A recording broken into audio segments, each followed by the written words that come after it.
At 0742 on May 27, 1940, Captain Jack Churchill crouched behind a crumbling stone wall near the French village of L'Épinette, watching 5 German soldiers advance through the morning mist toward his position. 33 years old, 14 years since Sandhurst, 0 confirmed kills in combat. The Wehrmacht had already crushed Poland in 36 days. Now their panzers were tearing through France at 40 miles per day, and the entire British expeditionary force was running for the sea. Churchill's company had lost 11 men in the past 72 hours. The Germans had better tanks, better aircraft, better coordination. British soldiers were dying by the hundreds along every road leading to Dunkirk. The retreat had become a rout. Officers were burning classified documents in ditches. Sergeants were burying equipment they could not carry. Private soldiers were throwing away their rifles just to run faster toward the coast. But Jack Churchill was not running. He was carrying a 6-foot English longbow, 70 pounds of draw weight, effective range of 200 yards in the hands of an expert archer. And Churchill was an expert. He had represented Great Britain at the World Archery Championships in Oslo just 11 months earlier. 26th place out of 63 competitors from 14 nations. Not a champion, but good enough to put an arrow through a playing card at 50 yards. Good enough to kill a man before that man ever heard the shot. The German patrol was now at 30 yards. Close enough. Churchill could see the sergeant leading them, a veteran by the look of his careful movements, probably a man who had fought through the Polish campaign. The sergeant was scanning the hedgerows, checking windows, looking for the standard threats. Rifles, machine guns, grenades. He never thought to look for a medieval weapon. Churchill drew the bowstring back to his ear. The yew-wood creaked under the tension. His fingers found the familiar anchor position on the string, the same position he had used 10,000 times in practice. He had made this exact shot countless times at targets. He had never made it with a human being at the other end. The arrow flew. The German sergeant dropped without a sound, the shaft buried deep in his chest. It was the first confirmed longbow kill in a European war since the 17th century. It would be the last confirmed longbow kill of the entire Second World War. And it happened because one British officer refused to accept that modern warfare had made ancient weapons obsolete. The British Army did not know what to do with Jack Churchill. He had graduated from the Royal Military College at Sandhurst in 1926 and served with the Manchester Regiment in Burma. He had spent a decade learning to be a conventional infantry officer. Then he had quit the army entirely in 1936 because peacetime soldiering bored him to exhaustion. He had worked as a newspaper editor in Nairobi, Kenya. He had appeared in films as an archer and a bagpipe player, including a small role in The Thief of Baghdad. He had ridden motorcycles 1,500 miles across Burma and India, once crashing into a water buffalo on a rural road. When war broke out in September 1939, Churchill immediately rejoined his regiment. But he did not rejoin as a normal officer. He brought his longbow, the same weapon he had used in international competition. He brought his Scottish broadsword, a basket-hilted claymore of the type his ancestors had carried into battle centuries earlier. And he brought a set of Highland bagpipes that he had taught himself to play during his years in Burma. His fellow officers thought he was eccentric at best, mentally unstable at worst. His commanding officers thought he was a liability. The War Office had no regulation covering officers who wished to carry medieval weapons into battle against panzer divisions armed with 88mm guns. Churchill did not care what any of them thought. He had studied military history extensively. He knew that modern rifles were more accurate than longbows at long range. He knew that a Mauser could fire 15 rounds per minute while a longbow could lose perhaps 10. But he also knew something that the tacticians in London had forgotten. In close combat, in the chaos of an ambush, in the terror of hand-to-hand fighting, psychological warfare mattered as much as raw firepower. A man charging at you with a broadsword and a Highland war cry was more terrifying than a man pointing a rifle from cover, and a man who could kill you silently with an arrow before you even knew he was there had an advantage that no amount of modern technology could match. The British Expeditionary Force evacuated 338,000 soldiers from the beaches of Dunkirk between May 26 and June 4, 1940. Most of them left behind their weapons, their vehicles, their equipment, their pride. They came home defeated, exhausted, expecting a German invasion within weeks. Jack Churchill came home with his bow, his sword, and his bagpipes. He had covered the retreat of his company. He had killed enemy soldiers with weapons that belonged in a museum, and he was just getting started. If you want to see how Churchill's medieval arsenal performed against the Wehrmacht's elite forces, please hit that like button. It really helps us share these forgotten stories with more people. Subscribe if you haven't already. Back to Churchill. Within weeks of returning from Dunkirk, Churchill volunteered for a new unit that the War Office was secretly forming. They called themselves the Commandos. The training would be brutal beyond anything the British Army had ever attempted. The missions would be suicidal raids into Nazi-occupied territory. The casualty rates were expected to be catastrophic. Churchill requested permission to bring his sword and bow on operations. The Commandos said yes. By December 1941, he would be leading men onto a frozen Norwegian beach at dawn, bagpipes screaming into the Arctic wind, broadsword raised above his head, about to prove that sometimes the oldest ways of war were still the deadliest. The British Commandos were born from desperation in June 1940. Britain stood alone against Nazi Germany. The army had lost most of its equipment at Dunkirk. An invasion seemed imminent. Prime Minister Winston Churchill demanded a force that could strike back at the enemy, even if only to prove that Britain was still fighting. The concept was simple but brutal. Small teams of highly trained soldiers would raid the coastlines of occupied Europe. They would destroy facilities, kill Germans, gather intelligence, and disappear before reinforcements arrived. The missions would be dangerous. The training would be harder. Volunteers only. Jack Churchill volunteered immediately. He joined No. 3 Commando in late 1940 and threw himself into the training program. The Commandos trained in Scotland, in the mountains around Achnacarry Castle. They marched 30 miles a day, carrying full equipment. They practiced amphibious landings in freezing water. They learned to kill silently, with knives, garrots, and bare hands. They fired live ammunition over each other's heads during exercises. Men who could not keep up were sent back to their original units in disgrace. Churchill excelled at everything. He was older than most of the volunteers, but he was stronger and more determined. He could march longer, shoot straighter, and fight harder than men 10 years younger. And he brought skills that no other commando possessed. He could put an arrow into a target at 200 yards. He could play the bagpipes while marching into battle. He could handle a broadsword with the skill of a medieval knight. The other commandos did not know what to make of him at first. Some thought he was showing off. Others thought he was genuinely insane. But as the training progressed, they began to understand his logic. Churchill was not carrying ancient weapons because he thought they were superior to modern firearms. He was carrying them because war was about more than killing. War was about psychology. War was about fear. A German soldier facing a rifle knew what to expect. He had trained against rifles. He understood the threat. But a German soldier facing a screaming madman with a sword and bagpipes had no training for that situation. His mind would freeze for a critical second while he tried to process what he was seeing. And in combat, a second of hesitation meant death. By the autumn of 1941, Churchill had been promoted to second in command of No. 3 Commando. The unit had conducted several small raids along the Norwegian coast, but nothing significant. Then in November, the order came down from Combined Operations Headquarters. No. 3 Commando would lead a major assault on the German garrison at WWII, a small island on the Norwegian coast. The operation was codenamed Archery. The target was strategically important. WWII controlled access to a network of fjords that German ships used to transport iron ore from Sweden. The island housed a garrison of approximately 150 German soldiers, 4 coastal artillery guns, and an anti-aircraft battery. The town of South WWII contained fish oil factories that the Germans were using to produce glycerin for explosives. The plan called for a dawn assault on December 27, 1941. Royal Navy cruisers would bombard the German positions.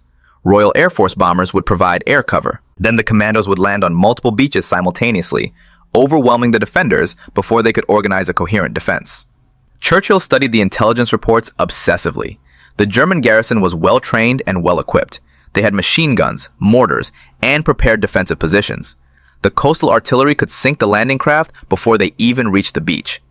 The attack would have to be fast, violent, and overwhelming. He requested permission to lead the first wave onto Molloy Island, a small fortified position guarding the approach to South WWII. Permission was granted. He requested permission to carry his sword and play his bagpipes during the assault. Permission was granted, though several senior officers questioned his sanity.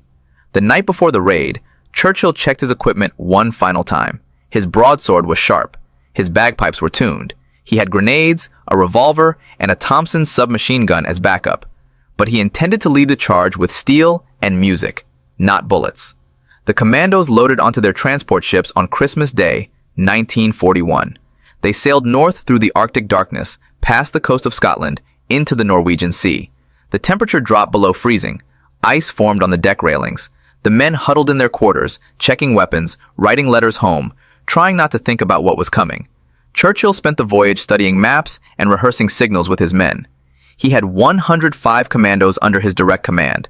Their objective was to neutralize the German shore battery on Molloy Island within 10 minutes of landing. If they failed, the entire operation would collapse. German artillery would destroy the landing craft. Hundreds of British soldiers would die in the freezing water. At 0845, on December 27th, the transport ships reached their launch position 12 miles off the Norwegian coast. The landing craft were lowered into the black water. The commandos climbed down the cargo nets in full combat gear. Churchill took his position in the bow of the lead craft, bagpipes in hand, sword at his belt. In 90 minutes, he would either be dead or legendary. The landing craft carrying Jack Churchill and 105 commandos approached Molloy Island through a curtain of smoke. Royal Air Force Hampton bombers had dropped smoke canisters along the shoreline to blind the German gunners. The cruiser HMS Kenya was firing salvos at the shore battery, her 6-inch guns thundering across the fjord. Explosions lit up the Norwegian coast like lightning. Churchill stood in the bow of the lead craft, fully exposed to enemy fire. The other commandos crouched behind the steel gunwales, but their commander remained standing. He had his bagpipes inflated and ready. The shore was 200 yards away, then 150, then 100. At 0848 on December 27, 1941, the ramp of Churchill's landing craft dropped onto the rocky beach of Molloy Island. Before any of his men could move, Churchill stepped forward into the freezing surf and began playing the March of the Cameron Men. The sound of the bagpipes cut through the explosions and gunfire like a blade through cloth. It was the most Scottish sound in the world, and it was coming from a beach in Nazi-occupied Norway. The Germans in the shore battery heard it and could not believe what they were hearing. They had been trained to fight British soldiers with rifles and grenades. They had not been trained to fight a madman playing music while walking calmly toward their guns. Churchill finished the tune, set down his bagpipes, pulled a grenade from his belt, and hurled it at the nearest German position. Then he drew his broadsword and charged up the beach, screaming at his men to follow. The commandos surged forward behind him, firing their Thompson submachine guns and Enfield rifles. The Germans tried to respond, but they were disorganized, confused, still trying to understand what was happening. The assault on Molloy Island took less than 10 minutes. Churchill led his men through the German positions systematically, clearing bunkers and gun emplacements one by one. The 4 coastal artillery guns were destroyed with explosive charges. The anti-aircraft battery was overrun and captured. The German commander was taken prisoner, along with 15 of his men. Those Germans who tried to resist were killed. Those who surrendered were bound and sent to the beach for evacuation. Churchill was everywhere during the assault. He appeared at the front of every attack, sword in hand, directing his men with shouts and gestures. One German soldier attempted to disarm a commando named Peter Young during the fighting. Young killed him with a single shot. Another German, badly wounded and screaming in agony, was given a mercy killing by a British bullet. War at close quarters was brutal and fast. By 0900, Molloy Island was secure. Churchill received a radio message from the main assault force attacking the town of South Volksøy. They were meeting heavy resistance. German reinforcements had arrived overnight, and the garrison was larger than intelligence had estimated. Street fighting had broken out in the town center. Casualties were mounting. Churchill gathered his remaining men and commandeered a landing craft to cross the narrow strait to South Volksøy. He arrived to find chaos. German snipers were firing from windows and rooftops. Machine gun nests covered the main streets. British commandos were pinned down behind walls and inside buildings, unable to advance. The commander of the main assault force, Lieutenant Colonel John Durnford Slater, needed Churchill's men to break the deadlock. Churchill deployed his commandos into the fight immediately. He personally led a flanking attack down a side street, sword drawn, moving from cover to cover. The Germans fell back under the pressure, unable to hold their positions against attackers coming from multiple directions. The battle for South Volksøy lasted until mid-afternoon. The commandos systematically cleared the town, building by building, room by room. They destroyed the fish oil factories with demolition charges. They captured German documents and code books. They took over 100 prisoners. But the victory came at a cost. 17 British commandos were killed in the fighting. 53 more were wounded. Churchill emerged from the battle without a scratch. His sword had blood on it. His bagpipes were undamaged. His reputation was made. The raid on Volgzoy was the first major commando success of the war. It proved that small, highly trained forces could strike deep into enemy territory and inflict serious damage. It proved that aggressive tactics and psychological warfare could overcome fortified positions. And it proved that Jack Churchill's medieval methods were not madness. They were effective. The German High Command was furious about the Volgzoy raid. Adolf Hitler himself issued orders strengthening coastal defenses throughout Norway. 30,000 additional troops were diverted to garrison duty along the Norwegian coast, troops that could have been fighting in Russia or North Africa. A single raid by 300 commandos had tied down an entire army. Word of Churchill's exploits spread through the British military. The officer who played bagpipes into battle, the madman with the broadsword. Newspapers ran stories about him. Commanders requested him for their operations. The War Office stopped questioning his unusual equipment choices. By the summer of 1943, Churchill had been promoted to commanding officer of No. 2 Commando. His next mission would take him to the beaches of Sicily, to the mountains of Italy, and to the most audacious prisoner capture of the entire war. 42 Germans were about to learn that surrendering to a man with a sword was better than dying on his blade. The Allied invasion of Sicily began on July 9, 1943. Operation Husky was the largest amphibious assault in history up to that point. 160,000 troops from Britain, America, and Canada landed on the southern coast of the island within the first 3 days. The objective was to knock Italy out of the war and open a second front against Nazi Germany. No. 2 Commando landed at Catania on the eastern coast of Sicily under the command of Lieutenant Colonel Jack Churchill. He came ashore carrying his complete arsenal: Scottish broadsword around his waist, longbow and arrows slung across his back, bagpipes tucked under his arm. His men no longer questioned his equipment choices. They had seen what he could do at Volgzoy. They trusted him completely. The fighting in Sicily was brutal.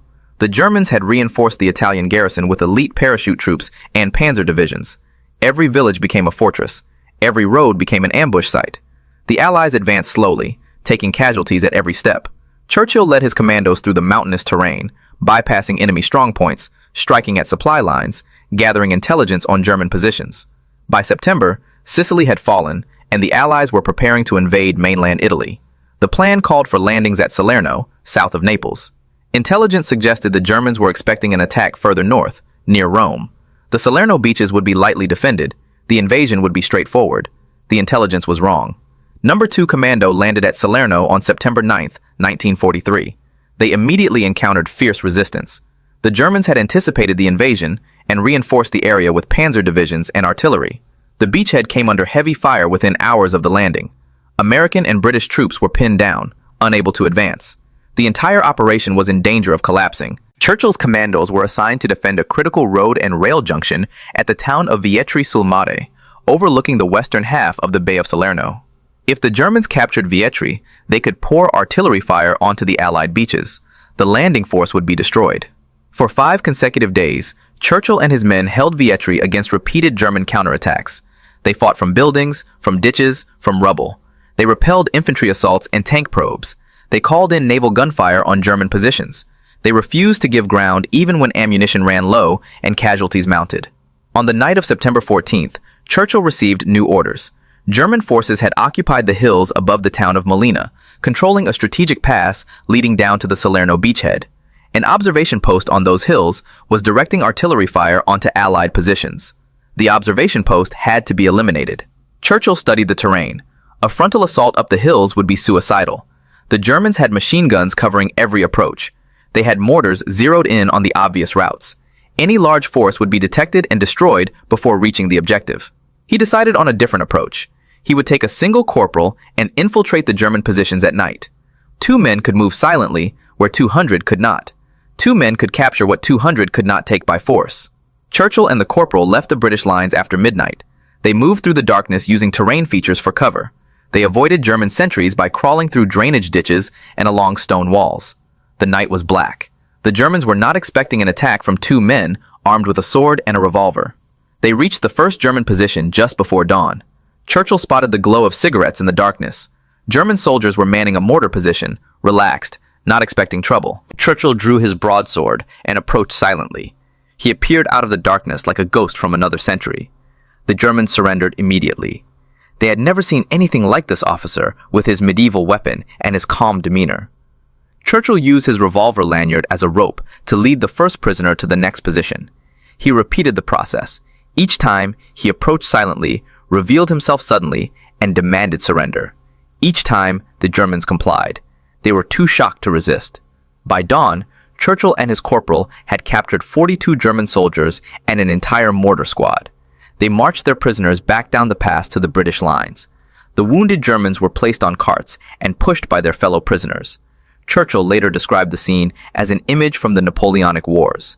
He received the Distinguished Service Order for the action at Molina. The citation praised his courage, his initiative, and his leadership. It did not mention that he had accomplished the entire capture with a sword. Some things were too unusual, even for official military records. The Salerno beachhead was secured by September 20th. The Allies began their long advance up the Italian peninsula toward Rome. Churchill and his commandos continued to operate ahead of the main force, raiding German positions, capturing prisoners, disrupting enemy communications. His reputation had spread beyond the British military. German soldiers began telling stories about the British officer with the sword and bagpipes. They called him a madman, a berserker, a throwback to an earlier age of warfare. Some refused to believe he was real. Others hoped they would never encounter him in battle. By the spring of 1944, the war in Italy had become a grinding stalemate. The Germans held the high ground along the Gustav Line. The Allies needed to open new fronts to stretch German resources thin. Churchill received orders transferring No. 2 Commando to Yugoslavia. They would support partisan fighters against German occupation forces. The mission would be dangerous, the terrain would be brutal, and the Germans would be waiting for the madman with the sword. The Germans in Yugoslavia had heard the stories about Jack Churchill long before he arrived. Intelligence reports had circulated through Wehrmacht headquarters, describing the British officer who carried a sword and played bagpipes in combat. Some officers dismissed the reports as propaganda. Others took them seriously. All of them underestimated what Churchill was capable of doing. By the spring of 1944, Yugoslavia had become one of the most brutal theaters of the war. German occupation forces controlled the cities and major roads, but communist partisans under Josip Broz Tito dominated the mountains and forests. The fighting was savage. Prisoners were rarely taken on either side. Entire villages were destroyed in reprisal attacks.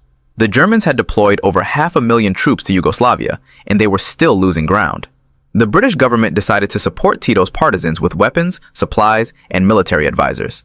The Commandos would provide direct combat support for partisan operations. Churchill and No. 2 Commando were transferred to the Adriatic island of Vis in April 1944. From there, they would launch raids against German positions along the Dalmatian coast. Churchill threw himself into the new mission with characteristic enthusiasm.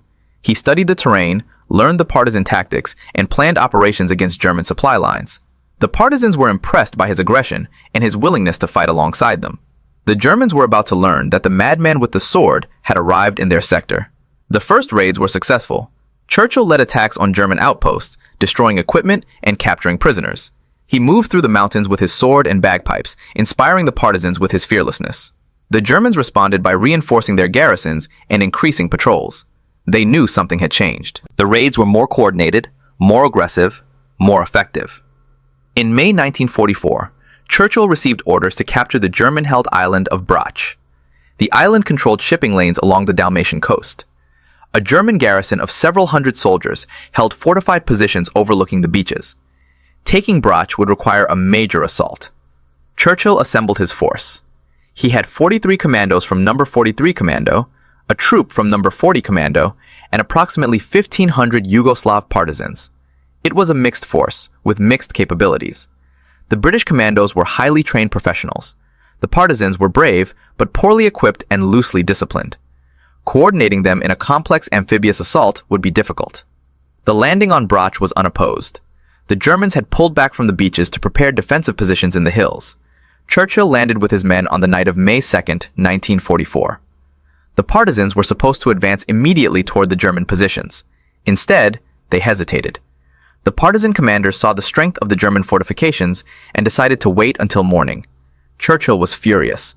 Delay gave the Germans time to reinforce, time to prepare, time to call for support. But he could not force the partisans to attack.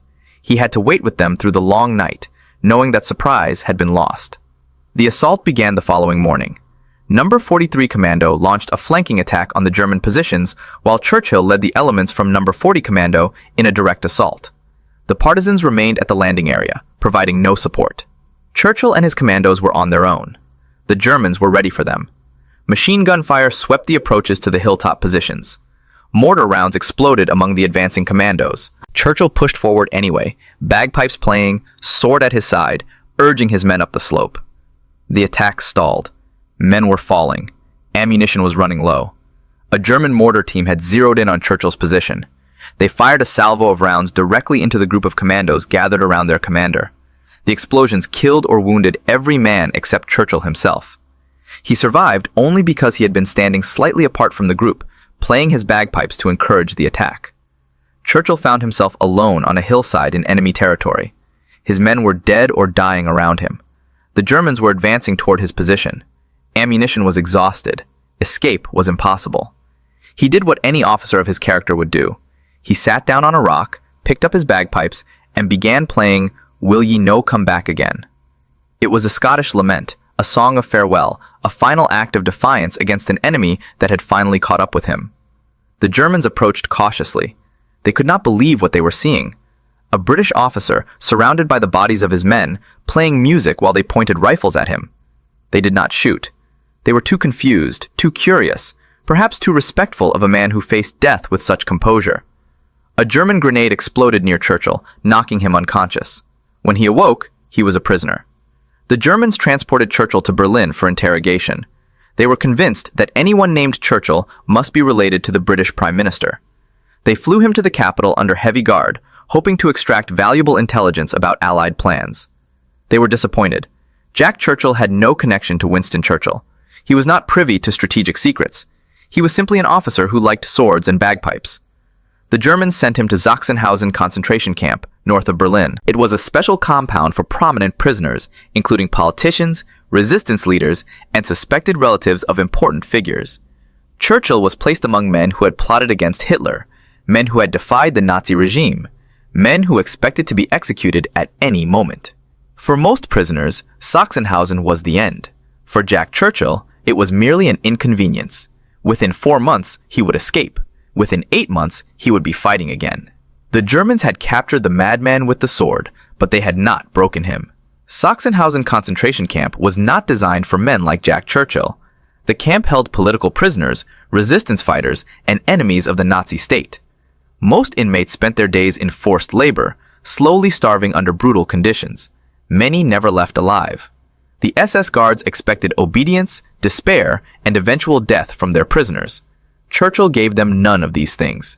He was placed in a special compound called Sonderlager A, reserved for prominent prisoners who might have value as hostages or bargaining chips. His fellow inmates included diplomats, politicians, military officers, and suspected relatives of Allied leaders. Among them were 3 Royal Air Force officers who had participated in the Great Escape from Stalag Luft III in March 1944. 50 of their comrades had been executed by the Gestapo after that escape.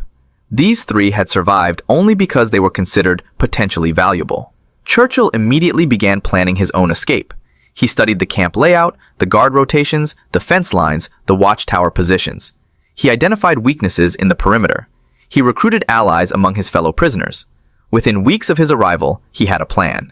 The prisoners in Sonderlager A had access to a small garden area near the perimeter fence. Churchill and his conspirators began digging a tunnel from a drainage ditch in the garden. They worked at night, concealing the excavated dirt under piles of compost. They used spoons, pieces of metal, and their bare hands to claw through the earth. The tunnel extended 110 meters, passing under the fence and emerging in a wooded area beyond the camp perimeter. On September 23, 1944, Churchill and 4 other British officers crawled through the tunnel to freedom. They emerged into the darkness beyond Sachsenhausen and scattered into the German countryside. Churchill paired with squadron leader Bertram James, one of the Great Escape survivors. Their plan was to walk north to the Baltic coast, approximately 200 kilometers away, and find a boat to neutral Sweden. For 2 weeks, Churchill and James moved through Nazi Germany on foot. They traveled at night and hid during the day. They stole vegetables from fields and drank from streams. They avoided roads, towns, and anywhere Germans might spot 2 ragged men who did not speak the language. The weather was turning cold. Their clothes were inadequate. They had no maps, no compass, no supplies beyond what they could steal. They made it to within a few kilometers of the Baltic coast before their luck ran out. A German patrol spotted them near the town of Rostock and demanded identification. Churchill and James had none. They were arrested, interrogated, and identified as escaped prisoners from Sachsenhausen. The Germans returned them to captivity, but not to Sachsenhausen. Churchill was transferred to a camp in Austria, deep in the Alps, far from any Allied lines. The war was clearly turning against Germany by late 1944. The Soviets were advancing from the east. The Allies were pushing through France toward the Rhine. But for a prisoner in an Austrian mountain camp, liberation seemed impossibly distant. Churchill spent the winter of 1944 to 45 as a prisoner. He watched as Germany collapsed around him. Allied bombers flew overhead daily. News filtered in about Soviet advances, about the fall of Berlin, about Hitler's increasingly desperate orders. The guards became nervous, uncertain, aware that they might soon face justice for their crimes. In late April 1945, Churchill and approximately 140 other prominent prisoners were transferred from Austria to the Tyrol region of Italy. The SS planned to use them as hostages, bargaining chips in negotiations with the advancing Allies. The prisoners were marched through the mountains under heavy guard, not knowing if they would be released or executed. The end came unexpectedly. A delegation of prisoners approached senior Wehrmacht officers and expressed their fear of being murdered by the SS. The officers listened. A German army unit commanded by Captain Wiechard von Alvensleben moved in to protect the prisoners. The Wehrmacht soldiers outnumbered the SS guards. After a tense standoff, the SS withdrew. The prisoners were abandoned in a small Italian village, free but stranded in enemy territory. Most of the liberated prisoners waited for Allied forces to arrive. Jack Churchill did not wait. He had been a prisoner for nearly a year. He had escaped once, been recaptured, and survived. He was not going to sit in a village while there was still a war to fight. Churchill began walking south toward Allied lines. He covered 150 kilometers on foot through the Italian Alps, crossing mountain passes and avoiding German stragglers. His ankle was injured. He had no food, no weapons, no identification. He walked anyway. After 8 days, he reached the town of Verona and encountered an American armored reconnaissance unit. The Americans did not know what to make of the ragged British officer who appeared out of the mountains, claiming to be a commando lieutenant colonel. Churchill had no documents, no uniform insignia, nothing to prove his identity. He convinced them by sheer force of personality, by the authority in his voice, by the stories he told of swords and bagpipes and German prisoners captured at knife point. The Americans sent him back to Britain through military channels. Churchill arrived home in May 1945, just as the war in Europe was ending. Germany had surrendered. The concentration camps were being liberated. The fighting in Europe was over. But the war was not over. Japan was still fighting in the Pacific. Thousands of British soldiers were still dying in Burma, in Malaya, in the islands of Southeast Asia. Churchill immediately requested a transfer to the Far East. He wanted to fight the Japanese. He wanted to carry his sword into one more battle, to play his bagpipes on one more beach, to prove that the old ways of war still had meaning in the modern age. The War Office approved his request. By summer 1945, Jack Churchill was on a ship heading east, toward Burma, toward Japan, toward what he hoped would be the final chapter of his war. He had no way of knowing that 2 atomic bombs were about to change everything. Jack Churchill was somewhere over India when the atomic bomb fell on Hiroshima. It was August 6, 1945. A single American B-29 bomber had dropped a weapon that killed 80,000 people in an instant. 3 days later, a second bomb destroyed Nagasaki. On August 15th, Japan announced its surrender. The Second World War was over. Churchill received the news with bitter disappointment. He had spent months preparing for the invasion of Japan. He had studied Japanese tactics, Japanese fortifications, authority he had shown on battlefields across Europe. 700 Jewish doctors, students, and patients were evacuated from Mount Scopus under his protection. When asked later about his approach to the dangerous negotiations, Churchill offered a characteristically simple explanation. People were less likely to shoot at someone who was smiling at them. It was the same psychology he had applied throughout his military career. Confidence, composure, and a refusal to show fear could accomplish what firepower could not. Churchill left Palestine shortly before the British withdrawal in May 1948. The State of Israel was declared. The Arab-Israeli War began. The violence that Churchill had witnessed was only the beginning of a conflict that would continue for decades. He returned to Britain with his military career winding down. He was 41 years old. He had fought in the greatest war in human history. He had survived wounds, capture, and concentration camps. He had earned decorations that most soldiers could only dream of, and he had no idea what to do with the rest of his life. The British Army offered him training assignments, staff positions, administrative roles. Churchill accepted them without enthusiasm. He qualified as a parachutist in his 40s, jumping from aircraft just to feel the rush of adrenaline again. He trained new generations of soldiers in commando tactics, passing on the skills he had learned in Scotland and applied across Europe. But peacetime soldiering could never match the intensity of war. Churchill needed something else, some new challenge, some way to feel alive again. He found it in the most unlikely place imaginable. The man who had fought with swords and longbows, who had stormed beaches with bagpipes screaming, who had escaped from Nazi concentration camps, was about to discover a new passion. He was about to become one of the first surfers in British history. On July 21st, 1955, a 48-year-old British Army officer stood on the banks of the River Severn in Gloucestershire, England. He was holding a homemade surfboard, watching the water for signs of the tidal bore, a wave that traveled up the river from the Bristol Channel twice each day. Local fishermen thought he was mad. They had seen waves on the Severn for generations, but no one had ever tried to ride one. Jack Churchill paddled out into the brown water and waited. The bore appeared as a white line on the horizon, moving upstream against the current. It was not a large wave by ocean standards, perhaps 5 feet at its peak, but it was a wave, and Churchill was determined to ride it. He caught the bore and surfed it for over a mile upstream, becoming one of the first people in Britain to ride a river wave. It was exactly the kind of absurd, unnecessary, slightly dangerous activity that had defined his entire life. He was not content to watch the wave pass. He had to be on it, had to feel it beneath him, had to master it the way he had mastered the longbow, the broadsword, and the bagpipes. Churchill retired from the British Army in 1959 with the rank of lieutenant colonel.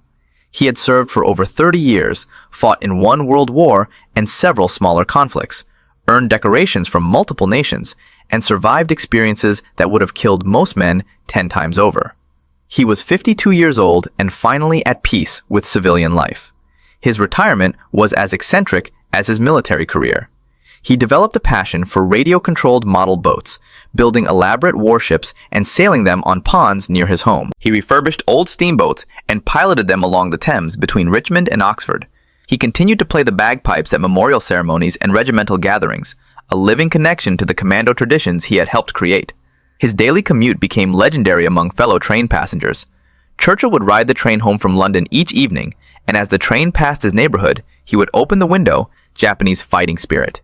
He had planned to lead commandos onto Japanese beaches with his sword and bagpipes, just as he had done in Norway, Sicily, and Yugoslavia. Now there would be no invasion, no final battle, no chance to test himself against one more enemy. His reaction became legendary among those who served with him. He reportedly complained that without the American atomic bombs, the war could have continued for another 10 years. It was a dark joke, but it revealed something true about Churchill's character. He was a man who thrived in combat, who found meaning in the chaos of war, who felt most alive when death was closest. Peace was a foreign country to him. The British military did not know what to do with Jack Churchill after the war ended. He was too aggressive for peacetime garrison duty, too eccentric for staff positions, too famous to ignore. His service record was extraordinary. Distinguished Service Order with bar, Military Cross with bar, mentioned in dispatches multiple times. He had fought in France, Norway, Sicily, Italy, and Yugoslavia. He had escaped from a concentration camp. He had captured 42 prisoners with a sword. The War Office assigned him to administrative duties in Burma, helping to oversee the transition from war to peace. Churchill found the work tedious. He had no patience for paperwork, no interest in bureaucracy, no talent for the diplomatic compromises that peacetime required. He requested transfers to active units. He volunteered for dangerous assignments. He looked for any opportunity to return to the kind of soldiering he understood. By 1946, the British Empire was collapsing. India was demanding independence. Palestine was descending into chaos. Colonial territories across Africa and Asia were stirring with nationalist movements. The world that Churchill had fought to defend was transforming into something unrecognizable. Churchill was transferred to Palestine in 1947 as second in command of the 1st Battalion Highland Light Infantry. The situation was explosive. Jewish refugees from the Holocaust were flooding into the territory, demanding a homeland. Arab Palestinians were resisting what they saw as an invasion. British soldiers were caught in the middle, trying to maintain order while both sides attacked them. The violence escalated throughout 1947 and into 1948. Jewish militant groups bombed British installations. Arab fighters ambushed Jewish convoys. The British announced they would withdraw from Palestine in May 1948, leaving the two sides to fight it out. Everyone knew a full-scale war was coming. On April 13, 1948, a convoy of Jewish medical personnel was ambushed on the road to Hadassah Hospital on Mount Scopus in Jerusalem. The convoy carried doctors, nurses, students, and patients. Arab fighters attacked with rifles and Molotov cocktails. British security forces in the area failed to intervene effectively. 77 people were killed in what became known as the Hadassah Convoy Massacre.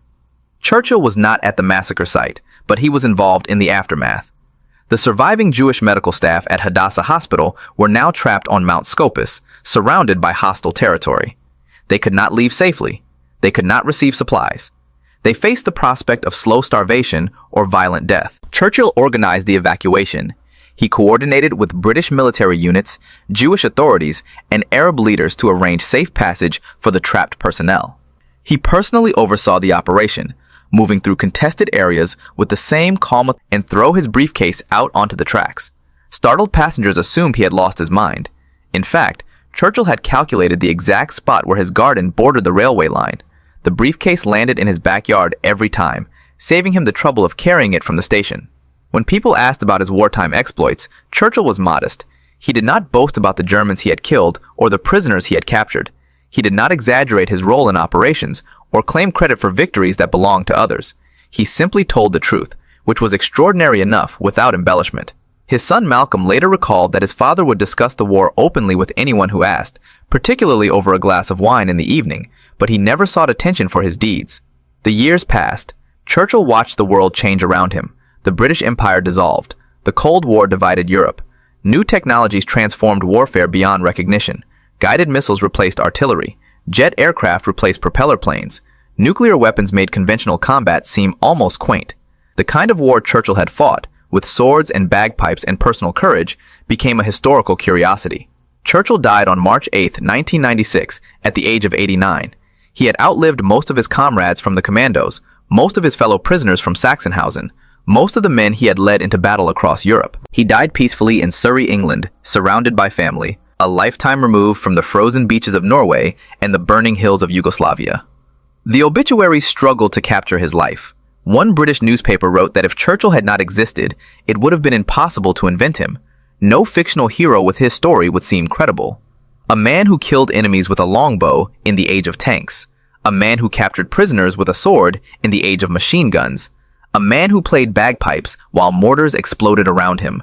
A man who escaped from a Nazi concentration camp and walked 150 kilometers to freedom. A man who surfed river waves and threw briefcases from trains and refused to accept that the modern world had no place for medieval warriors. Jack Churchill was not the most decorated soldier of the Second World War. He was not the most successful commander or the most brilliant tactician. He did not win any decisive battles or change the course of history through strategic genius. What he did was simpler and perhaps more important. He proved that individual courage still mattered. He proved that unconventional thinking could overcome superior firepower. He proved that one man with enough determination could accomplish what armies could not. His legacy lives on in the Commandos he helped create, in the special operations forces that trace their lineage to those Scottish training grounds, in every soldier who has ever been told that something was impossible and refused to believe it. If this story moved you the way it moved us, do me a favor, hit that like button. Every single like tells YouTube to show this story to more people. Hit subscribe and turn on notifications. We are rescuing forgotten stories from dusty archives every single day. Stories about officers who captured prisoners with swords. Stories about soldiers who played bagpipes under mortar fire. Stories about men who escaped concentration camps and walked across mountains to fight again. Real people, real heroism. Drop a comment right now and tell us where you are watching from. Are you watching from the United States, United Kingdom, Canada, Australia, Germany, Norway? Our community stretches across the entire world. You are not just a viewer, you are part of keeping these memories alive. Tell us your location.